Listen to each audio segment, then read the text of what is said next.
কর্মসূত্রে ছুটিতে বাড়ি আসা স্বামীকে প্রেমিকের সহায়তায় খুন করে ড্রামে পুড়ে সিমেন্ট জমিয়ে দেওয়া বধূ, বিবাহের 14 দিন পরে ভাড়াটে গুন্ডা দ্বারা স্বামীকে হত্যা করা বধূ, হানিমুনে গিয়ে স্বামীকে হত্যা করা বধূ, কোর্টের সহায়তায় স্বামীকে আত্মহত্যা করতে বাধ্য করা বধূ, স্বামীর চাকুরি পাওয়ার জন্য স্বামীকে গলা টিপে হত্যা করা বধূ, হরিণঘাটাতে স্বামীকে বাপের বাড়িতে ডেকে এনে প্রেমিকের সাহায্যে খুন করা বধূ। ভারতীয় সমাজে এই রকম স্বামীকে হত্যা করার প্রবণতা হঠাৎ কিভাবে বেড়ে গেল?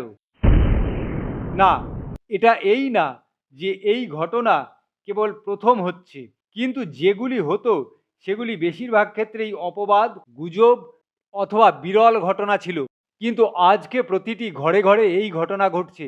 ভালো করে দেখুন, যারা স্বামীকে হত্যা করছে সেই সব মহিলাদের চেহারার মধ্যে কোনো রকম অপরাধ বোধের চিহ্ন আপনি দেখতে পাবেন না, বা কোনো রকম পশ্চাতাপ বা অনুশোচনা এদের মধ্যে আপনি দেখতে পাবেন না।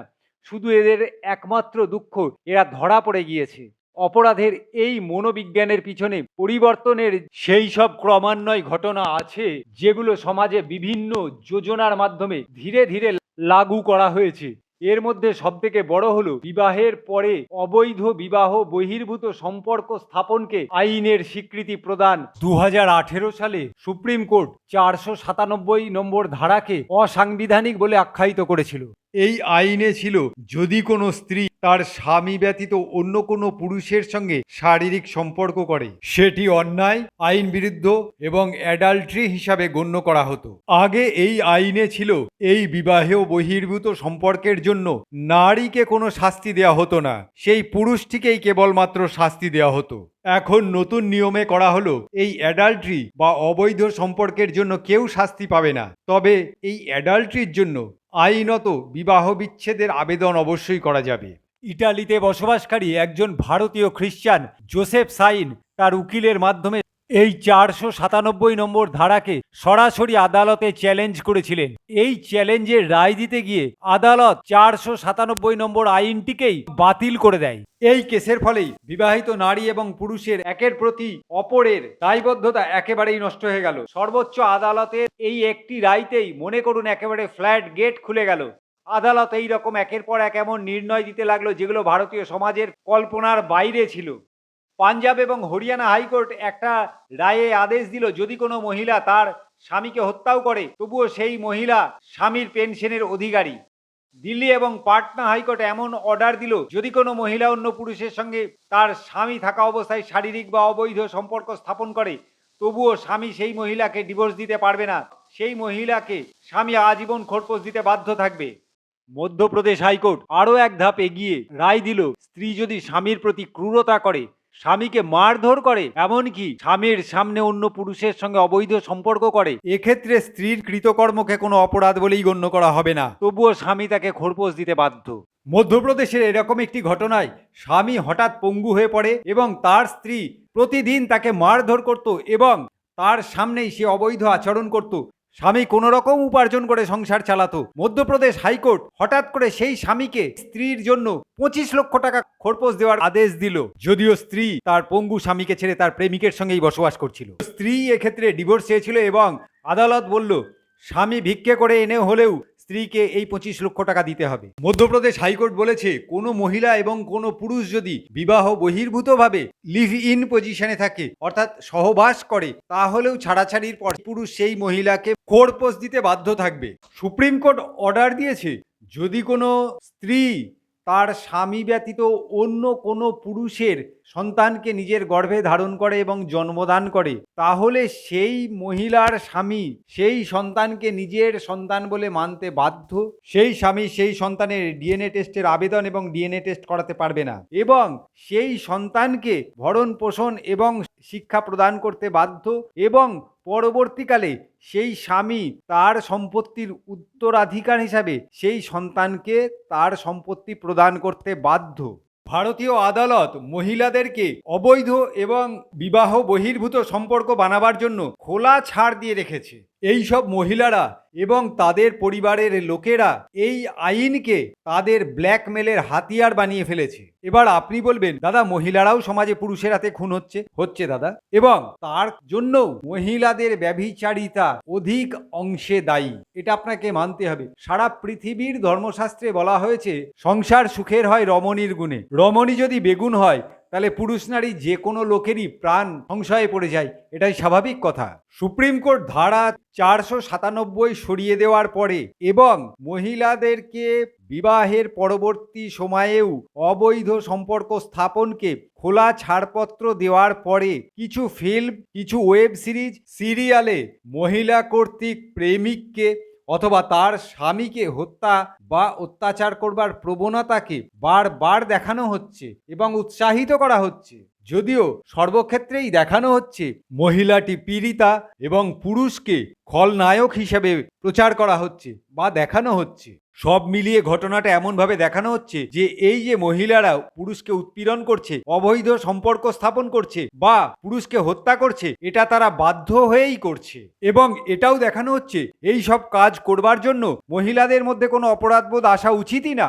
বিভিন্ন ওয়েব সিরিজ এবং সিরিয়ালে মহিলাদের মদ্যপান, ধূমপান এবং ড্রাগস নেওয়াকেও অতি মাত্রায় এবং অতি সহজ হিসাবে দেখানো হচ্ছে। মদ, ফিল্ম এবং আদালত কর্তৃক তৈরি আইন, এই তিনের ককটেল ভারতীয় মহিলাদের বিগত 5-10 বছরের মধ্যে সম্পূর্ণ মাত্রায় কবজা করে ফেলেছে।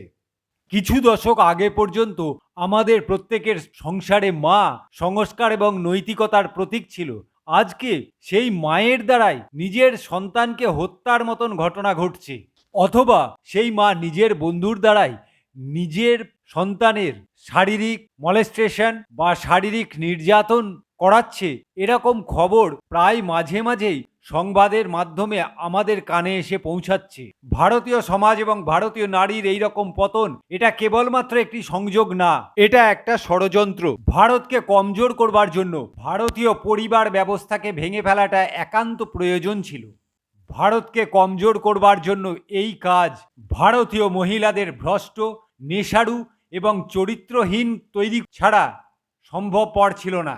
হার্ভার্ড বিশ্ববিদ্যালয় থেকে পড়ে আসা আমাদের দেশের চেয়ারে বসা জজেরা এই কাজটি ভীষণ কুশলতার সঙ্গে সম্পাদন করেছে। ফিল্ম এবং মিডিয়া এই আগুনে ঘি ঢালার কাজ করেছে। যে জনপ্রতিনিধি এবং সরকারের এই আগুনকে নিভিয়ে দেওয়ার কর্তব্য ছিল, সেই সরকার এবং জনপ্রতিনিধি মুখ এবং বধির হয়ে তামাশা দেখেছে। স্ত্রী কর্তৃক স্বামীকে হত্যাটা মহিলা বনাম পুরুষ এই রকম চিন্তা ভাবনা করে ভুল করবেন না। যে মহিলারা স্বামীকে হত্যা করছে তারা নিজেরাই সংস্থাগত ব্রেন ওয়াশের শিকার, যেটা আইন এবং ফিল্মের সহযোগিতায় করা হয়েছে। যে সকল মহিলারা এই সকল কাজ করছে, এই সকল মহিলারা নিজের এবং নিজের পরিবারের জীবন্ত নরক বানাচ্ছেই, আমার আপনার কন্যাদের ভবিষ্যৎটাও অন্ধকারের দিকে ঠেলে দিচ্ছে। এর জন্য আবশ্যিক হচ্ছে যে ঘটনাগুলো ঘটছে সেগুলোকে আমরা কেবলমাত্র যেন চটকদার খবর হিসাবে দেখেই ক্ষান্ত না হয়ে যায়। যে জজ, রাজনেতা অথবা ফিল্ম নির্মাতা এই ষড়যন্ত্রে সামিল, তাদের চেহারাটাও আমাদের জানার প্রয়োজন আছে। এই সম্পর্কিত আমি আগেও বেশ কয়েকটি ভিডিও দিয়েছি, আপনারা আমার ভিডিওগুলো স্ক্রল করে দেখে নিতে পারেন। বেশি ভিডিও আমি দিইনি, খুব অল্পই আছে, দেখে নিতে পারেন। মিডিয়া আজকে যে চেহারাগুলোকে খলনায়িকা হিসাবে দেখাচ্ছে, বাস্তবে এই মিডিয়ায় তাদেরকে তৈরি করেছে। ফিল্ম, ওয়েবস এদেরকে এই হিংসাত্মক কাজ করবার জন্য উৎসাহিত করেছে। নেতা, ন্যায়পালিকা বা বিচার ব্যবস্থা এদের হাতে আইনি হাতিয়ার তুলে দিয়ে অপরাধের জন্য উৎসাহিত করেছে।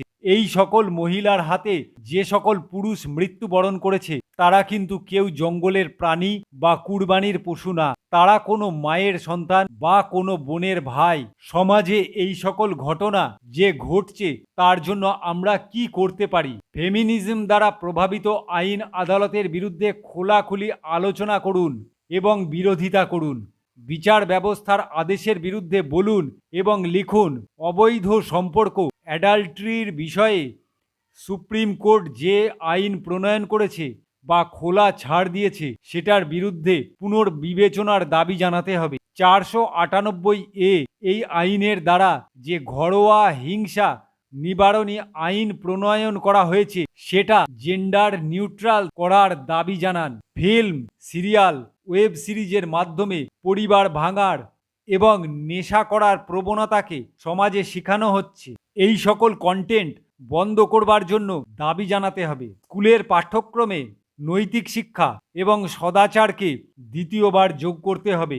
আমরা আমাদের সমাজকে এরকম জজ, এরকম নেতা, আধিকারিকদের ভরসায় ছেড়ে দিতে পারি না, যাদের নিষ্ঠা ভারতের থেকেও আমেরিকান সংস্থার উপরেই বেশি আছে। আমাদের এদের বিরুদ্ধে বলতেই হবে, কারণ আজকে যদি আমরা চুপ করে থাকি তাহলে তো এই আগুন আমাদের সকলকেই তার লেলিহান বিনাশের শিখার মধ্যে নিয়ে চলে আসবে।